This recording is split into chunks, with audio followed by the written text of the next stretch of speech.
From UFOs to psychic powers and government conspiracies, history is riddled with unexplained events. You can turn back now or learn the stuff they don't want you to know. A production of iHeartRadio.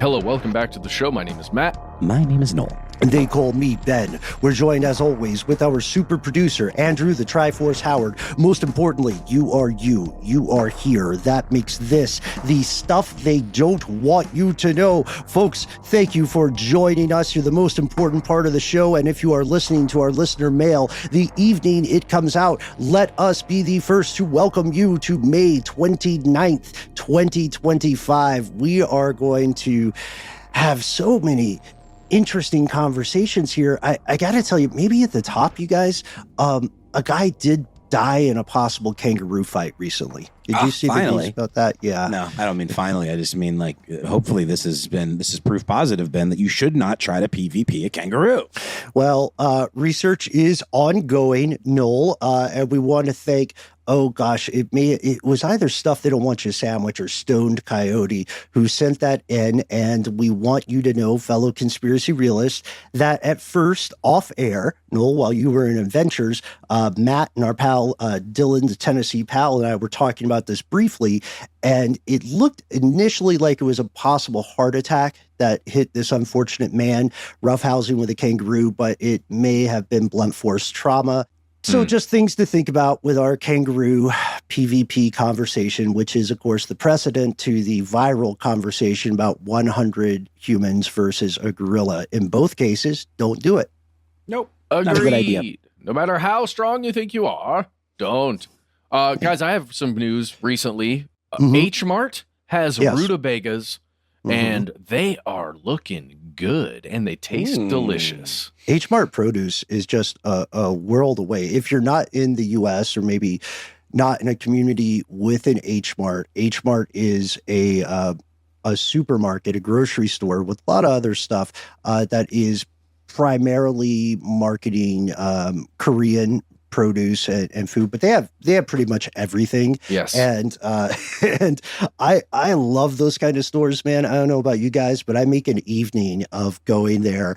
But we do need to have a rutabaga mention with respect to our pal Dylan, who is on a wonderful adventure and will be returning in the coming week. It's a root vegetable, right? Is it sort of like a... It's a turnip. It's like a turnip, okay. It's just is it turnip or it's like a turnip? It is a turnip. It's a cooler word. Okay. Yeah. Interesting. I didn't know that. Well, but there are, when you go in an H Mart, there are other types of turnips, like white turnips. Yes. And there are also Korean radishes and other things that might trick you into thinking it's a rutabaga, but it's not quite. Ooh, I like a watermelon radish. Yeah. Gosh, man, why aren't we recording this in the produce section of H Mart? Also, you know what? Their food court slaps. Not bad. Good dumplings. Yeah. It's amazing. Speaking of amazing, we're going to hear from a lot of dear friends of the show this evening. So without further ado, let's pause for a word from our sponsor. I guess that technically is a little ado. So with a little ado, we're going to pause for a word from our sponsors, and then we'll return to hear from you.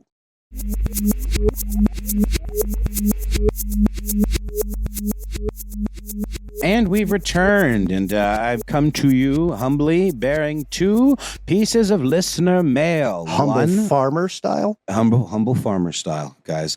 R.I.P. Rebel Moon, but the humble farmer lives on in our hearts and our mouths, because we're never going to stop talking about it as a concept. But this first one comes from a humble farmer of sorts, Beuford, who writes in, "Hello, Ben, Noel, and Nat. My friends call me Beuford, and I'd like to think that we are your friends, Beuford, so we're going to call you that. As always, feel free to use my words on air if you'd like. On a recent listener mail episode, you guys were discussing sketchy gas stations. And by the way, guys. Really excited about the stuff gas stations don't want you to know up and coming episode, wherein we will probably go into a little more detail about this very topic, which is the casino-style games that are often found in what one might refer to as a sketchy gas station. Noel asked about those. This is a topic on which I can share some insight. I'm an IT tech for those sorts of games. I can only speak for Pennsylvania, where I live, since the gaming laws are different from state to state. But here in PA, we have some very specific guidelines we have to follow to stay on the right side of the law. First off, they are not slot machines. It is not gambling. He's doing it in all caps there, but I would also maybe potentially put those knots in quote fingers, which we'll get to. And they are not games of chance. They are games of skill. The skill is recognizing a winning move in tic-tac-toe. Something along those lines. But it is a skill nonetheless. Another key factor is that we as operators have no way of adjusting the odds of payouts. We legally are not allowed to have any control. Love what you fellas do. Keep up the great work. Peace. Beuford. The gaming laws here in our fair state of Georgia are very similar to the ones you're talking about there in Pennsylvania. I think a question that I had from the start was like, what do you get for these things? Like what, and I think we talked about how you kind of get paid in script, it's like almost like getting credits for the company store, AKA the store where the little gambling parlor or the little, coin operated amusement machines parlor is located. That is the term used here in Georgia, as I'm sure is also the case in Pennsylvania. COAMs that operate under a specific set of state guidelines. And here's the breakdown for that. COAMs in Georgia are not traditional slot machines. They're regulated by the Georgia Lottery Corporation. I'm not sure what regulating body is going on there in Pennsylvania, but I would imagine it's something similar. Sure. And they are technically skill-based games, not games of chance. Businesses operating COAMs must be licensed. How COAMs work. Players insert money and can potentially win credits based on the game's outcome. Winning credits cannot be redeemed for cash. There is the key point there. They can only be redeemed for in-store merchandise, fuel, lottery tickets, and because of a new change in the law that took place last year, they can actually be redeemed for gift cards or other types of rewards that are redeemable at other places, like some of those gift cards you might see with like a Visa logo. Wait. Yep. You can get lottery tickets from the slot machines? I think you redeem them for lottery tickets at the counter, but that does seem, I see what you're saying, Matt. But are they slot machines? They're skill machines. That's the thing, though. The term COAM or coin-operated amusement machines seems very politically loaded. Oh, right? yeah. Three lawyers got their Christmas gifts. No question about it. Also, Skill Machine was my old street name. That's a good one, Ben. DJ or MC Skill Machine. Kill Machine is also kind of fun. Maybe a little more on the metal side. But here in Georgia, the Georgia Bureau of Investigation has a wing called the CGU, or Commercial Gambling Unit, which is dedicated to enforcing laws related to these machines. And if you go to the GBI's website, you can find a little sub page for the CGU, where there is a number that you can call to report any sketchy gas station activities. I know, total buzzkill, guys. Got an idea, guys. Yeah, let's go in with some fellow listeners on a local gas station here in Atlanta.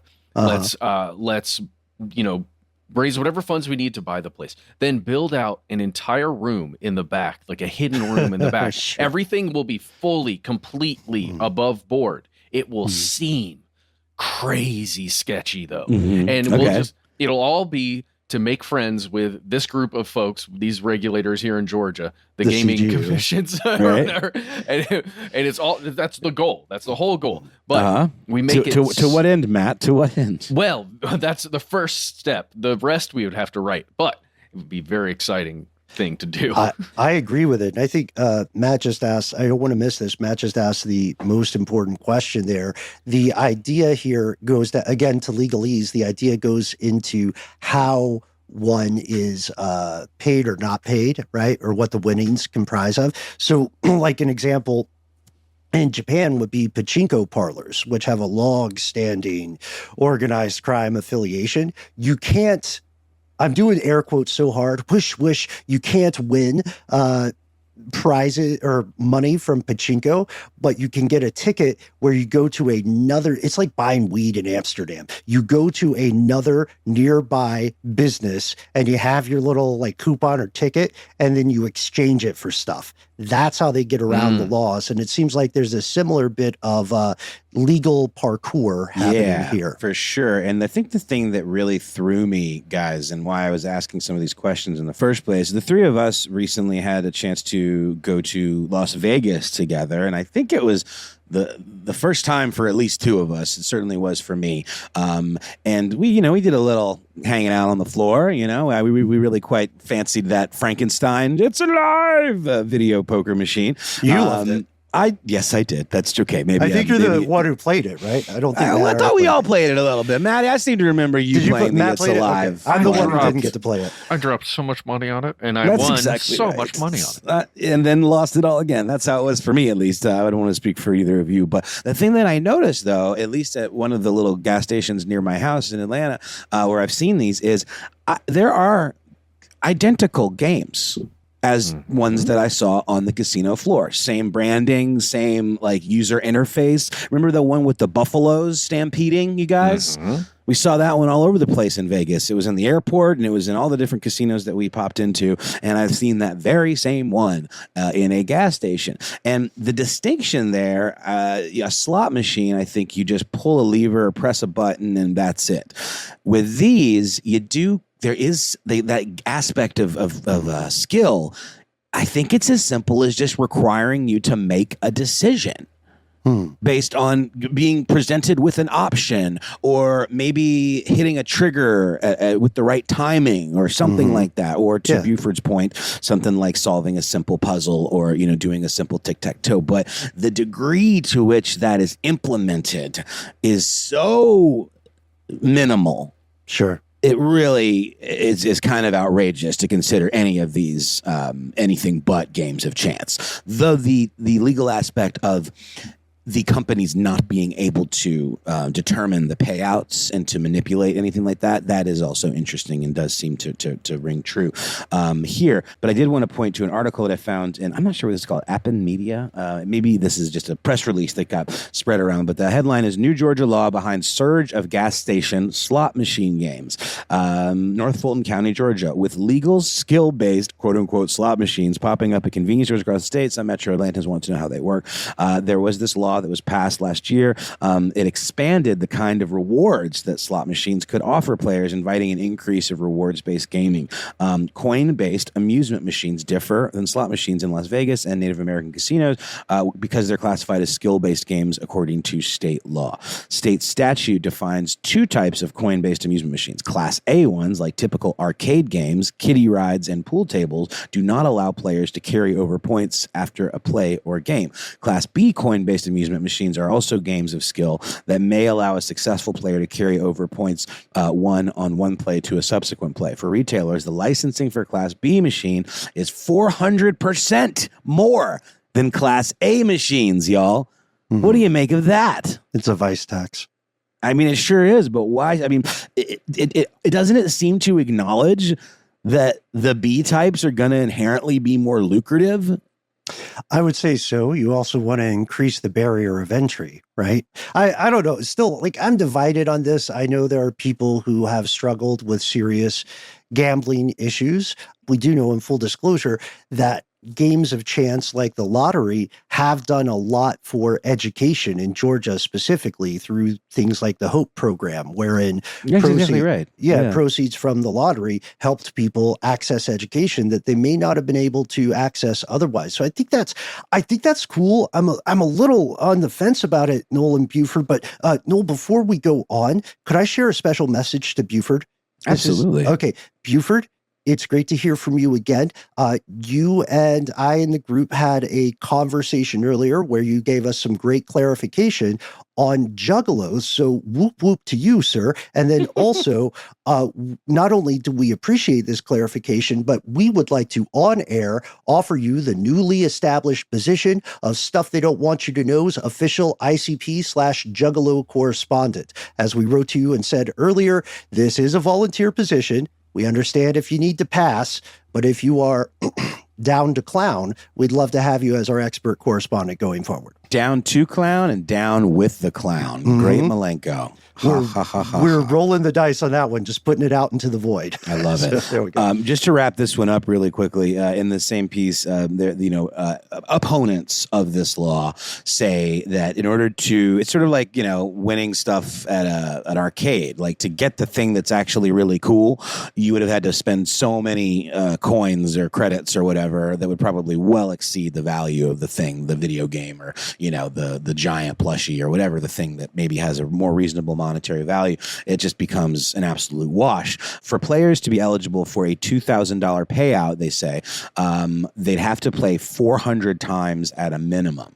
And proponents of the law, to your point, Ben, say that the best thing that Reform Bill did was to regulate and bolster the Georgia Lottery's education revenue. And he thinks that the state may get the funding for universal pre-K as a result. And that program that we're talking about here has generated billions of dollars, $28.3 billion since 1992, when Governor Zell Miller, was kind of spearheaded that whole initiative of the Georgia Lottery. So, I'm with you, Ben. It is a mixed bag, but it does feel like those Class B machines are the ones that very much would be the same user interfaces as like the types of proper gambling machines that you'd see in Vegas. And when you start giving people the ability to take their winnings outside of the kind of contained ecosystem of just like a particular gas station, it does start to feel a little more like a workaround for cash payouts and have the potential to be triggering and potentially detrimental for folks that are just chasing those payouts.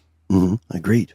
Well, we're going to move on from that one, thanks, Beuford, to a real quick one that is a nice companion to an episode that we've got coming up about a little kissing cousin of Bigfoot that's been making waves in China. This one comes to us from Have My Farts Be Stankin'. Yeah, that's what it says. Self-proclaimed of the micronation of Tutti Frutti Land, pending. There we go, said it. This is what they have to say.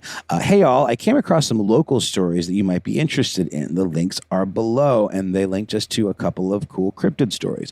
The Shunka Warakan creature is a new one for me. There was a trend in this region where people made weird taxidermy pranks like the jackalope. I kind of lean towards that theory, but it's kind of a cool creature. Maybe we could cross the new direwolf babies with this thing and have a totally new beast. So he links to an article from Atlas Obscura. Beware Montana's Shunka Warakan, the Rocky Mountain hyena. Bit of a chupacabra type fellow. Is this one of these crafty cryptids on display in a small museum? So let's just go into the piece there in Atlas Obscura by J.W. Ocker. Something has been preying on domesticated animals across the plains of Montana for centuries. It has been given many names over the years, below most of which burn angry red squiggly lines when typed into Microsoft Word. Shunka Warakan, Ringdocus, Gaiasticutus, but also it's been called the Beast and the Rocky Mountain Hyena. In fact, any name but wolf, although the creator could easily be called a wolf. Perhaps that's because wolves were extinct in the state for about half of the 20th century, but that's a blip in the Shunka Warakan's reign of terror. Wherever they are known to attack dogs and cows and sheep and anything else served up on a fenced-in platter. If only we had a carcass, we could figure out what this creature is once and for all. There it is. Show us the body. Where's the carcass? We never really find one of those.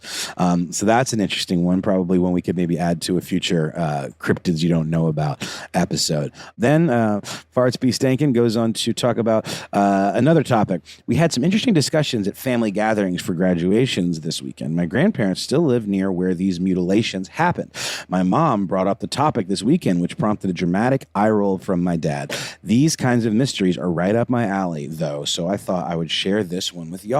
The article mentioned a theory that one group of people was traveling around using a helicopter to do bizarre things to cows. Were there any veterinarians recruited for Operation Paperclip?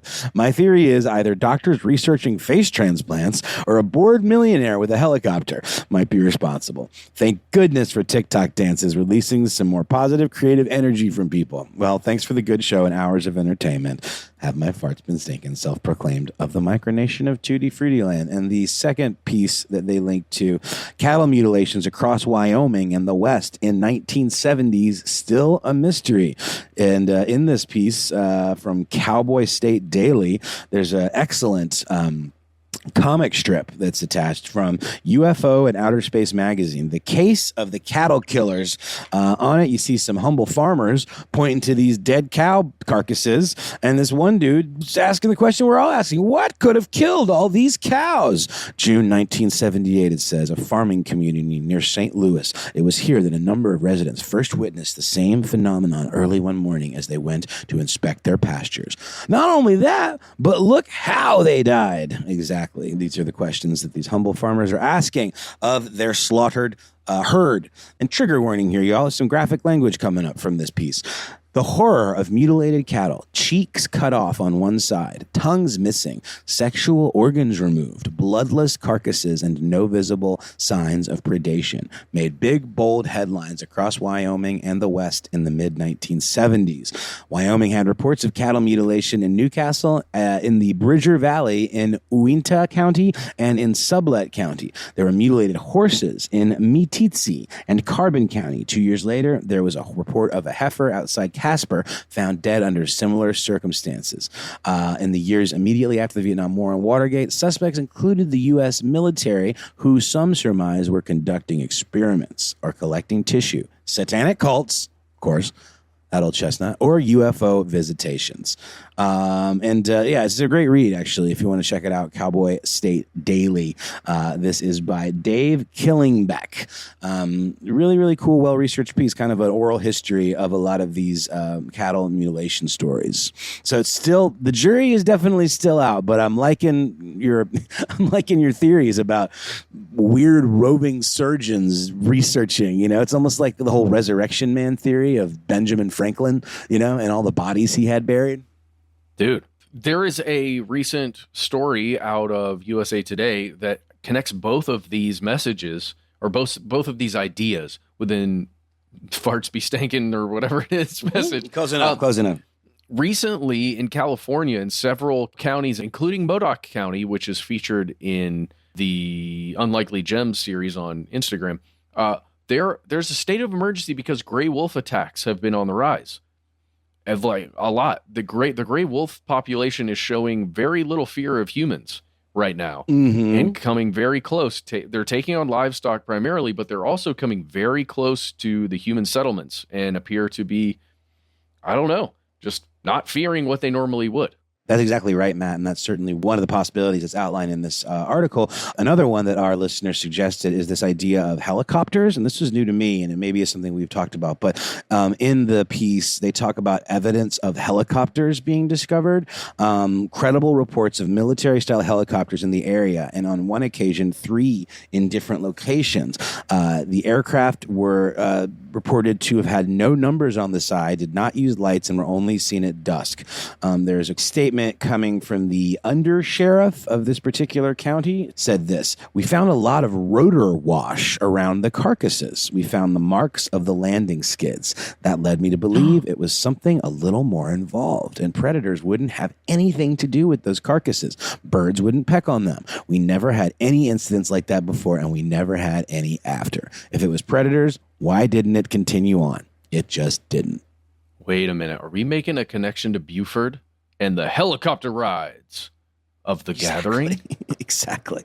Last thing, in 1975, September of 1975, the Colorado Springs Gazette-Telegraph reported that El Paso County Undersheriff Gary Gibbs pointed to another possibility of a satanic cult, referring to nomadic people being responsible. In the past 2 years, we've found evidence of similar happenings in Pennsylvania, Michigan, Texas, New Mexico, Oklahoma, Kansas, Nebraska, and Wyoming. This isn't a small group. There are several thousand members across the country. This undersheriff seems pretty sure of himself. Some people laugh at the idea, but we have been working very hard on the problem, and we have definite evidence. We want to catch those people because we don't know what they'll do when they tire of mutilating cows.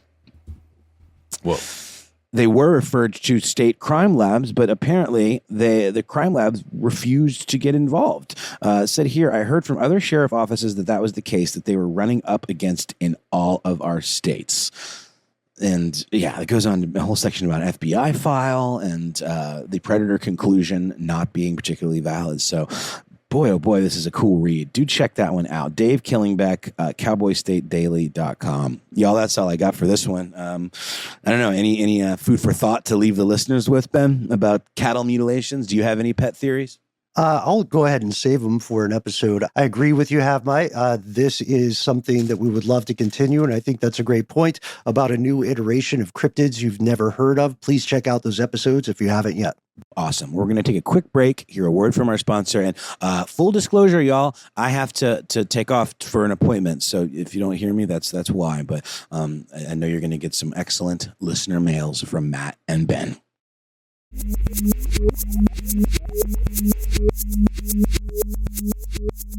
And we've returned, and we are jumping to the phone lines. First person we're going to shout out here is Mohawk Mick. Mohawk sent us a message a little while back. He has been working I'm not going to play this message, but he has been working the Gathering of the Juggalos since 2013. And Ben, he said he has firsthand experience with the helicopter ride. And he said, oh, beautiful. He said it's epic. I imagine so. Yeah, that's awesome. Thank you, Mohawk Mick.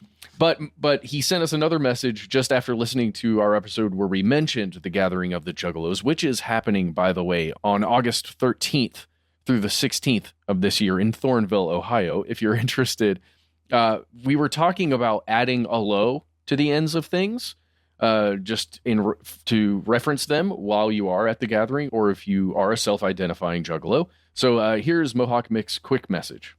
I'm sorry I had interrupted the playing of the podcast to leave my last message. Mohawk Mick, and just so you know, that would be a murmelo. It would officially be a murmelo. And yes, we are so lame that we add a low to many things. I caught a fish-a-low. If you ride a bike, you're a bike-a-low. So it goes on and on. As outrageous as you think that gets, it gets there. We are simple folk. Very simple folk. I love it. I love it. The future humble farmers. Thank you, Mohawk Mick. Well, there you go. Good information from Mohawk Mick, another of our representatives in the Juggalo community. Let's jump to a message sent to us by KP. It's a short one, but it's a good one. I remember this one. Gentlemen, this is KP. You have my permission to use my voicemail in my voice. On your May 19th episode, you put a call out to any octopus that happen to listen to podcasts, and I don't think that's quite a reality. Do you think there might be some octopus that listen to cephalopodcasts? Okay, I'll see myself out. No, stay. You found your people. Or, you found your show. There you go. Ben, should we share what happened recently off air dealing with cephalopods and a certain song/musical? Oh gosh, I don't know. We're already running pretty long, but we'll give you the short skinny, and it'll be like guacamole at Chipotle upon request. If you want to hear more, you can write to us. But we went through a phase where we were talking about, it was you and Dylan and myself. We were talking about the strange science put into octopus civilization and the possibility of extending the octopus lifespan, which led us on a bit of a manic phase to rewrite the first song of the musical Hamilton to be all about octopus lobotomies. And if you want to read the lyrics, write to us and we'll share them with you. Oh, just do a little. Can you give us a taste? Sure. So for anybody who knows the first song of Hamilton, this will maybe make sense. If you don't, thanks for hanging out with us. It goes, octopus lobotomy. I'm an octopus lobotomy.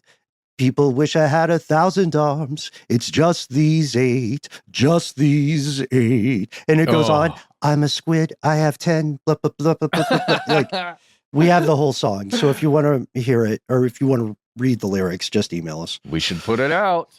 I'm just saying. We should write to Lin-Manuel and be like, hey, big fans. Well, weird pitch. Let's write to Psychopathic Records. and musical. Yeah. And KP, by the way, hashtag no pun left behind. Thank you so much for taking the time there. We this kind of stuff makes our evening. It does. And it's just fun for anybody who listens, right? I think so. So speaking of, let's jump to a message from Josie, who heard us talking on Strange News. A little thing that Noel mentioned about a whole town that got infected with the weed.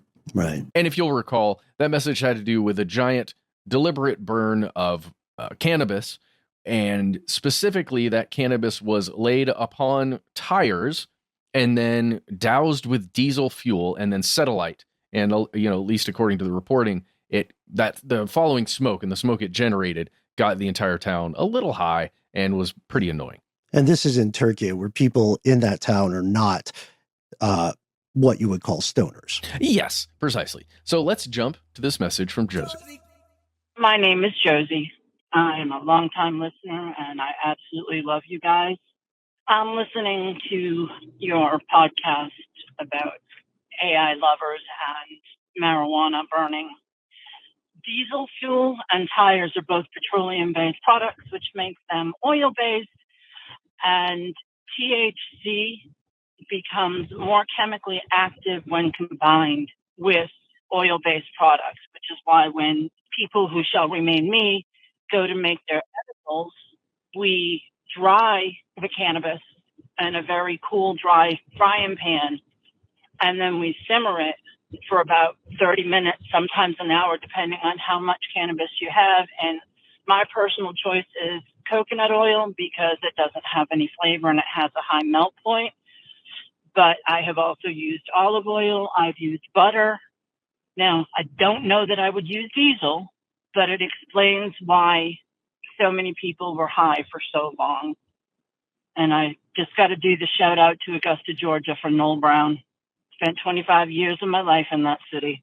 There you go. Some information on oil and cannabis. And a little shout out there that unfortunately Noel has left, so he can't respond to that. Sorry about that. I don't know much about oil and cannabis, but that does make sense, I suppose. I recall watching on Netflix, there was a whole series on cooking with cannabis where they discussed some of the science behind that and why the fat-soluble cannabinoids and all of that stuff, they get released more efficiently when you add oil and heat to them. And that would make sense. I think we discussed a little bit of that in that segment, but maybe not fully. Yeah, thank you, Josie. I especially love the line, someone who will remain me. That's fantastic. And we've got one last message here from Hidalgo. This is a letter from home, if you will, but in the form of a voicemail. It comes right as graduation season is, it's upon us right now. There are people today, as we're recording, they're graduating from various places, various levels of school, especially here in the U.S., like primary school graduations are occurring, and even high schools. So let's go to Hidalgo. Hey, you guys can use this on the air if you'd like to. But this is Hidalgo. I'm calling to tell you guys thank you. My son is getting ready to graduate from high school. And over the last 5, 6, 8 years, on our way to different sporting events for hockey and lacrosse and to other trips and stuff, we have listened to you guys quite a bit in the car while we're driving. And the other day, him and I were talking, and you were on the radio, and he goes, man, I love listening to this show. He goes, especially the weekly Strange News, because he goes, it keeps me up to date on a lot of weird stuff that I could bring up in conversations in class and do a little bit of flex when they're asking, hey, what's going on in the world that you're concerned about? He goes, and I'm not just throwing out the normal political stuff. He goes, I've always got something a little weird in my back pocket. But he said that he's enjoyed listening to you over the years. And here recently, he's gone back and has listened to the student loan conspiracy podcast because we have been filling out a lot of that paperwork for his future and his journey off to college. But I'd like to thank you guys for at least entertaining us for the last decade or so. But thanks, guys. Have a great day. Bye. Thank you, Hidalgo, and thank your son for us too. Most importantly, congratulate him and wish him well.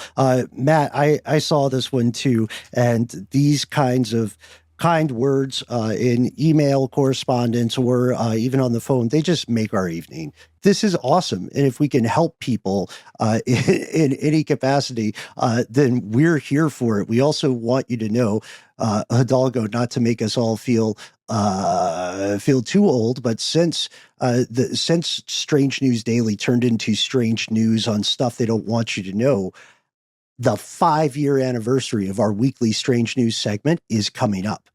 Did you know that, Matt? It's next month. Yeah. Dude, that is amazing. Heck yeah. We're officially, 12 years in now to the whole thing. And then for the show, we got 4 years until we hit 20. Mm-hmm. Yeah. For the actual stuff they don't want you to know as an idea. And then the podcast is a little bit younger. But yeah, man, here's to further explorations. And another thing, Hidalgo wanted to ask you about there. Are we on the radio, dude? Did we make it to the radio again? Sometimes we are. Sometimes we get played on the radio. But, theoretically, if you're playing us through your car system. Technically, that's a radio. Kind of like that. Yeah. But, hey, Hidalgo, it sounds like an amazing father-son situation you got going on there. That's a great thing to share because hopefully our show brings out some of the curiosity in y'all. And to speak directly to son of Hidalgo, sir, as you're going out in your journeys in this world, try to keep that curiosity because I would say we have found that is one of the primary driving forces that has led us to where we are now. So just keep that curiosity, that interest in the strange stuff, because again, as we found, the strange stuff is where progress occurs, where the science, where the science meets the strange is where the good stuff is. And for a personal message from me, if I may call you Hidalgo V2.0, then I would say we always use this line because it is a fundamental piece of everything we do in these strange endeavors, or at least the weird projects I find myself with. It's the axiom we were taught long, long ago. The world is both understandable and worth understanding. And I love that point about curiosity because it is the prime differentiator between people we call good and people we call great. And yes, curiosity may have a diminishing return after a certain point, but like the old riddle the old saying about the cat, you never know unless you try to be curious. And that is also the defining trait of all great science and all great inquiry. So congratulations to yourself. And again, safe travels in your life as you move into one of the most exciting phases for any human life. Congratulations as well, as we mentioned earlier, to all the kids who are working through the college application process. Absolutely. And for another little strange news thing to check out if you haven't seen it yet, search Wired and then Schrodinger's cat paradox. You'll find a new article about some really cool stuff going on with the research team in China and quantum superposition. Check it out, son of Hidalgo and Hidalgo father. Okay, that's it for this segment. We will be right back after word from our sponsors for more messages from you.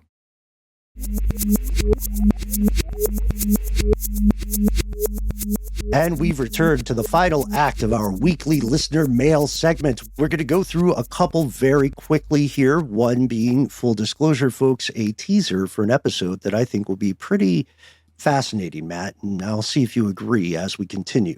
So first, we're going to go to our returning aviator friend. We love having experts in the field, Fatigued and Flying. Fatigued and Flying follows up on a conversation we had either in an episode or I think it was Strange News about the recent terrifying failures in aviation here in the United States. Here's what you said, Fatigued and Flying. Hello, all. I'm sure I won't be the only one to email about this, but anyway, the article I have linked here, which we'll refer to in a second, is mostly comprehensive, but it is missing a few key points about ATC shortage, air traffic control shortages.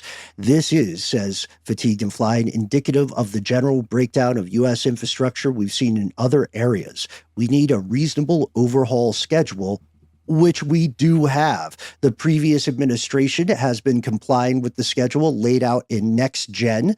And here, Fatigued and Flying, you have provided a great link to the FAA.gov/Next Gen.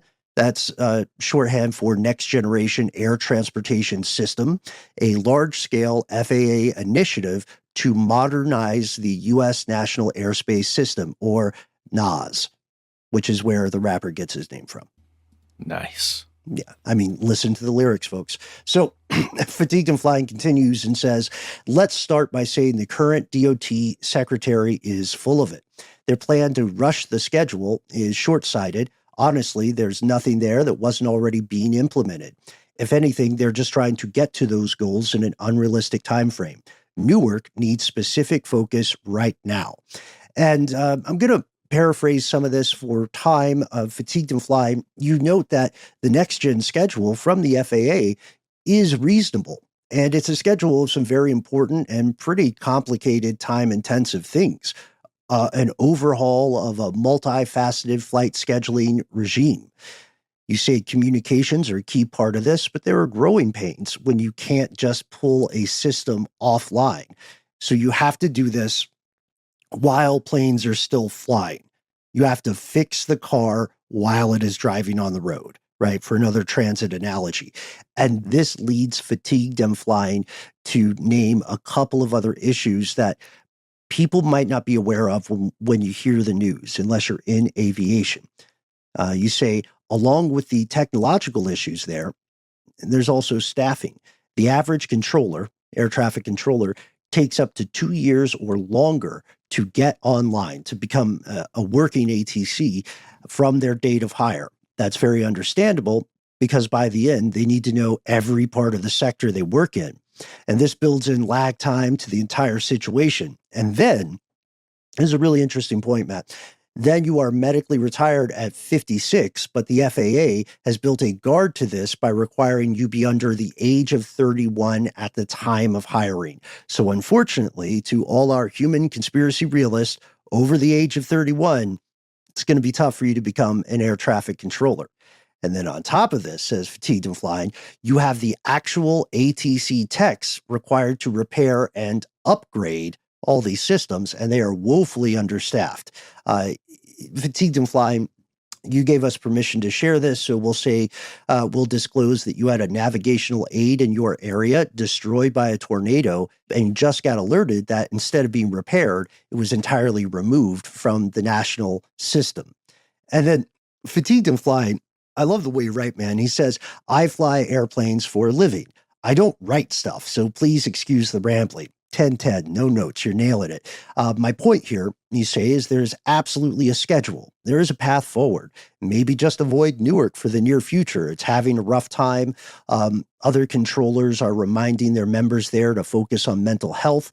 And if that requires calling in sick or fatigued, ATC 0 is a term I'm sure we've all heard by now.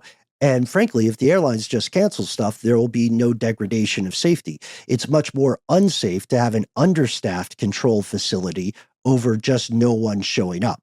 It doesn't help that their own union leaders are less than helpful. The FAA needs to up incentives and support to get more folks in. Privatization is not the answer here for many reasons. All in all, it's a rough time in New York right now, but there is and has been a plan. Before we go to that CNN article, Matt, any initial reactions? I got a little distracted there by the sign-off that he used, so I'll jump to that when we get there. Copy. Okay, in that case, we are going to continue to the CNN article. You have linked Fatigued and Flying. You sent a excellent article by Pete Muntian and Alexandra Scores. DOT Secretary blames Biden administration for air traffic control failures as Newark experiences more delay. And this is a direct statement from Sean Duffy that we mentioned in our previous Weekly Strange News segment. Duffy does say, speaking to reporters on May 12, 2025, the following, quote, I think it's clear that the blame belongs with the last administration. Pete Buttigieg and Joe Biden did nothing to fix the system that they knew was broken. Duffy says that a Buttigieg advisor, in particular Chris Mager, quote, needs to spend more time doing what the American people are paying him to do, fix problems, and less time blaming others, which just logically is a little bit tricky because in that statement, Duffy is blaming others. You know what I mean? Mm-hmm. So it's a bit of a pickle, and it's something we see, with a lot of presidential administrations. If you're in hot water, blame the other guy, right? And then if the other guy happened to do something that benefits your current administration, take credit for that. This is, I don't know, this is crazy because the biggest point is that the plan that the FAA has isn't being as widely reported. It doesn't make as much news as the various terribly inconvenient and at times extremely dangerous mishaps, the cuts in power, and so on. We do know that the U.S. is reliant upon air transit and aviation. It's a huge industry. It employs a lot of people, and it affects the economy in ways that are very difficult to parse. With this, I don't know. I don't want to sound too cynical here, fatigued and flying, but I feel like you have nailed some of the issues so accurately in a way that makes me think a lot of them are not going to be fixed immediately until they have a further impact either on the larger public or to the point I made earlier when we talked about this, on the people in power, right? When the private airfields and private planes start having more and more issues, then we might see more of an impetus to action. Matt, the sign-off you mentioned that you said distracted you it reminds me of the old thing my biker friends used to say, which is keep the shiny side up, sign off, fatigue and flying. And that, I think it's safe for us to reveal that our good pal, brother Andrew Triforce Howard, is himself a biker. And Andrew, if you're hearing this, keep the shiny side up as well. Also, great advice for planes. Yeah, absolutely. I didn't know it was a trucking thing too. Keep the shiny side up. I guess the part underneath the truck is not that shiny. You don't want it, flipped over on the other side. But with planes, I didn't understand. I've never thought of it in that way. Specifically, it's advice basically for a pilot to don't do anything in between leveling off your plane. And maybe I'm wrong there. You'll have to let us know, fatigued and flying, if that's what it means. Just the idea of if you're in a climb, don't do a bunch of other stuff before you level off the plane. Then do that kind of, the needful other things that you have to do inside the cockpit, all the navigation stuff, all the, connecting up with other people and communicating. Go ahead and level that plane off, then do that stuff. Keep the shiny side up. Mm-hmm. Always fantastic advice. From there, we're going to, we'll include it. I know we're running long, but I want to include this message from Frosty Cold. I think it could inspire, again, a fascinating episode, either here or on Ridiculous History. I'd love your thoughts, Matt. Frosty Cold 1, number 1. You write to us and you say, hello, stuff they don't want you to know. They call me Frosty Cold 1. Well, you know what? We will too. You continue. I was wondering if you could look into what happened to the missing Fabergé eggs. Of the original 69 eggs created by the House of Fabergé in Tsarist Russia, 6 of the imperial eggs are still lost. These eggs, as well as the jewelry surprises that were made with them, would be worth an absolute fortune today, but I can't find much information on them. Can you help? Thanks again. Love the show. Frosty Cold 1. Well, we could introduce all of our fellow conspiracy realists to the concept, and then hopefully we can do an episode on this because, Matt, I don't know about you, I don't know about Andrew, but I always found just the concept of Fabergé eggs so freaking weird. It's so weird. Well, it's such a common trope in films. Just you use the term Fabergé eggs, or even a Fabergé egg that you're not even really sure what it is. It looks like a jewel encrusted egg. What is that? But it's huge. Why is it there? Why is it important? I knew nothing of the history until we got this communication and went down a bit of a rabbit hole about how they were created, when they were created, why they were created, and then how many are still missing. Right. And my go-to pop culture reference for this is always going to be Krusty the Clown in The Simpsons when he talks about his debilitating addiction to Fabergé eggs, which ruined his, the financial side of his career. Fabergé eggs are bejeweled, encrusted eggs. They were first made in St. Petersburg, Russia. We know, Frosty Cold, you nailed it, Frosty Cold 1. 69 were made, as many as we know of, right? And from there sprang countless imitations, right, and reproductions. But the ones that were originally made, 61 of those are still known to have survived. So the other 8 are lost or destroyed. And usually when something of this opulence or this value is considered lost or destroyed, there's a high, I want to be fair, there's a non-zero likelihood that they're in a very wealthy person's private collection. You know what I mean? They're somewhere in like a sheik's compound. Ooh. Or there's a Russian oligarch who's like, this is my egg. Well, in 2022, they found one of these things on a Russian oligarch's super yacht, a $300 million yacht. They found one of these things hidden. Yeah, exactly. This means that there is an active search for these eggs. I think it would make a good episode, Matt. I'd love to do this one together because to me, I'll spare us the personal anecdotes, but historically, always my immediate question, and I hope a lot of other folks' immediate question has always been this: why would you make this? What is the point? It is not functional. It's not a real egg, really. If you open these eggs, you see cool stuff inside. A descendant of it would be the Kinder Egg candy, or the Kinder Egg, the chocolate egg shaped things with the cool little toys inside. Did you ever have Kinder Eggs? Yeah. I'm trying to think if there's another company that also makes them like that, but that's the one I think about.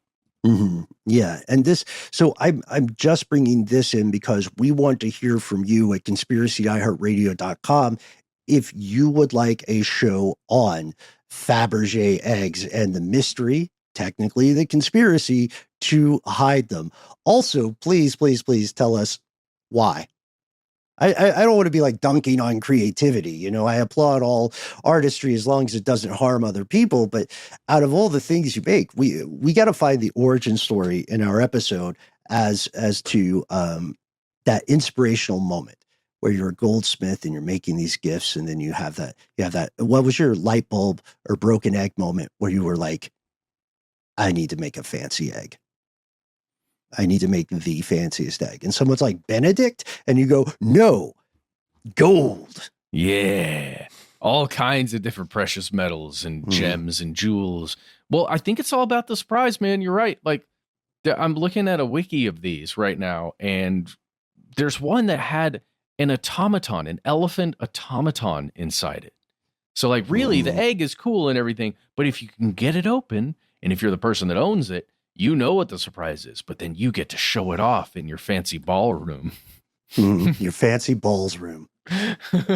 So we've also, so we're going to hopefully return to that. We'd love your thoughts, folks. One last thing, a letter from home that is also fascinating. Maybe we can have a quick discussion about this to close things out.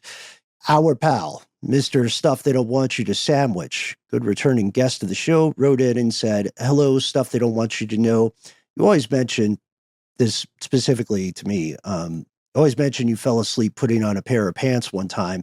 I wanted to let you know that I too feel like I achieve this level of accomplishment every time I listen to my liked songs playlist and wonder why all the songs on there are bangers. Keep on keeping on and have a sandwich. I'm not a doctor, but I hear it can help. And this introduces us, Matt, Andrew, and fellow listeners, to something called the hungry judge effect.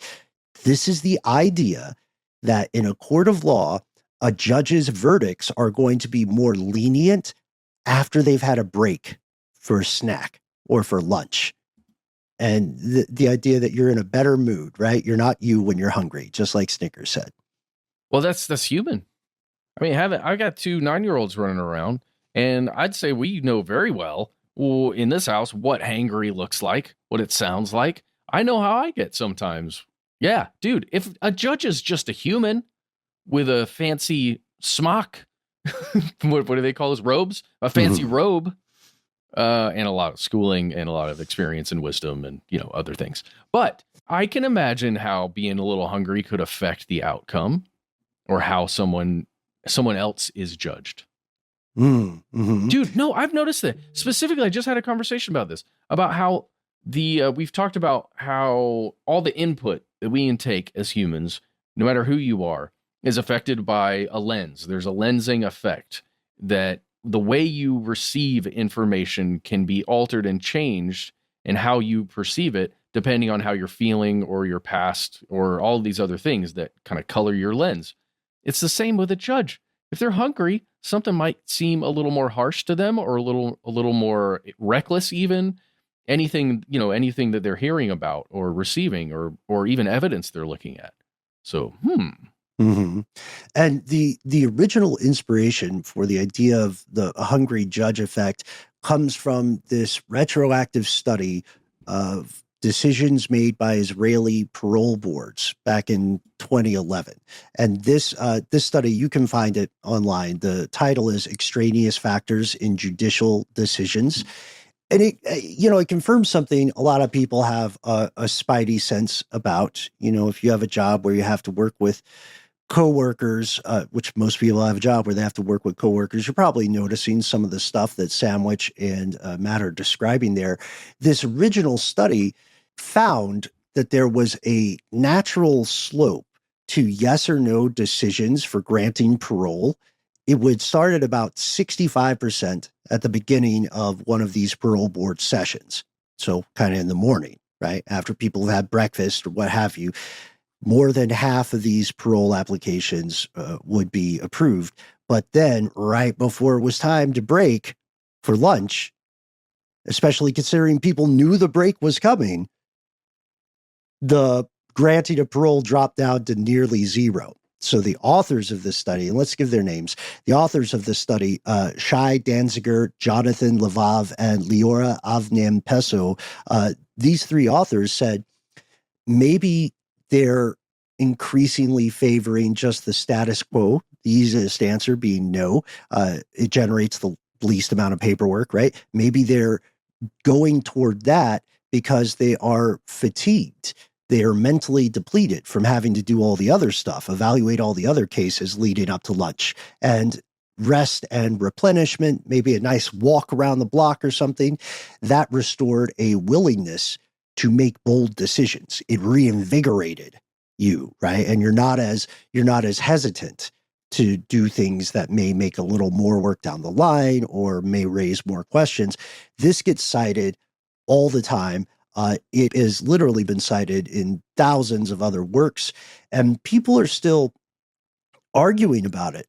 Some folks are saying, maybe we should start considering algorithms or some version of quote unquote AI to avoid the hungry judge effect. Now, granted, a lot of folks who are saying we should use AI as a result of hungry judge effect, well, they're folks who run AI companies. You know what I mean? They want to sell that stuff. So obviously they're going to make an argument in favor of their narrative. You can also see other studies regarding Ramadan and how people may or may not be kinder around that time. You might, this exists, I think, in the same rough sphere as the old folksy observation that people are a little bit nicer around Christmas. Obviously, the best real world study of that is Scrooged, starring Bill Murray. Remember Scrooged? A real world version of that, yeah. Absolutely. A fantastic documentary. Be careful with that joke. It's an antique. But, Matt, I recently I rewatched the ending monologue of Scrooged, which is always seen as this pivotal moment. But it's very much in line with a politician's speech. If you read it, instead of just hearing it and feeling the contagious energy, he's not saying that much. He's saying, you want a thing and you can get a thing and you can have it. It could be yours. It's Christmas. And then he kisses someone. He's like, that's great. And then Tiny Tim says something, spoiler. And I don't know, man. I don't know if I feel like the hungry judge effect has to be real, but I don't know how far it goes. Yeah, it seems like it's absolutely real. It's just human. I have not seen Scrooged in a long time. I will watch that monologue as well. I'd love to see that again. I'd love to hear your thoughts. And I'm a fan of Scrooge.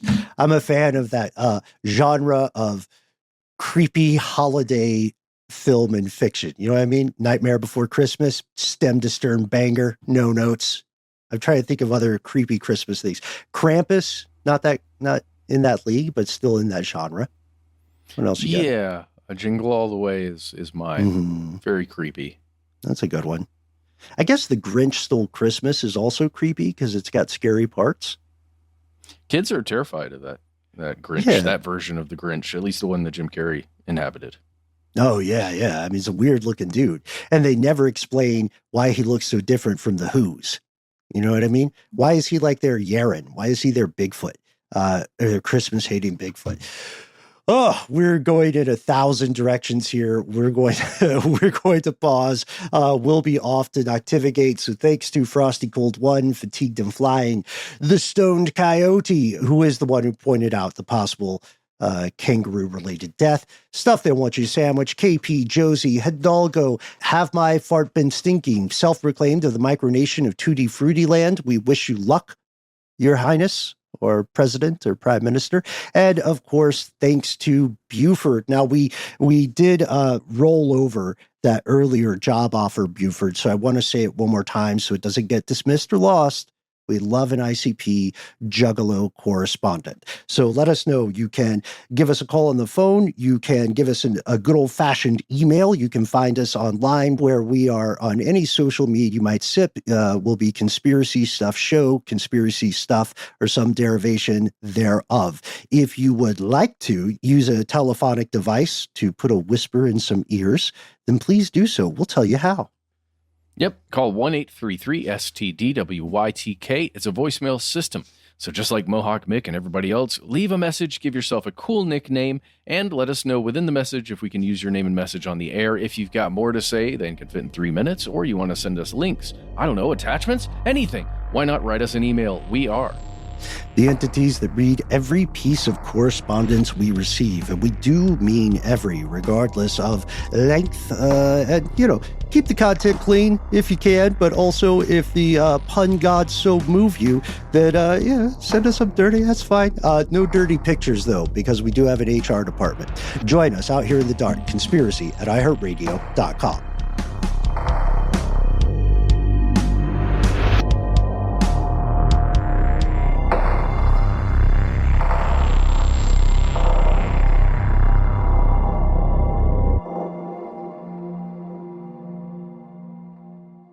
Stuff They Don't Want You to Know is a production of iHeartRadio. For more podcasts from iHeartRadio, visit the iHeartRadio app, Apple Podcasts, or wherever you listen to your favorite shows.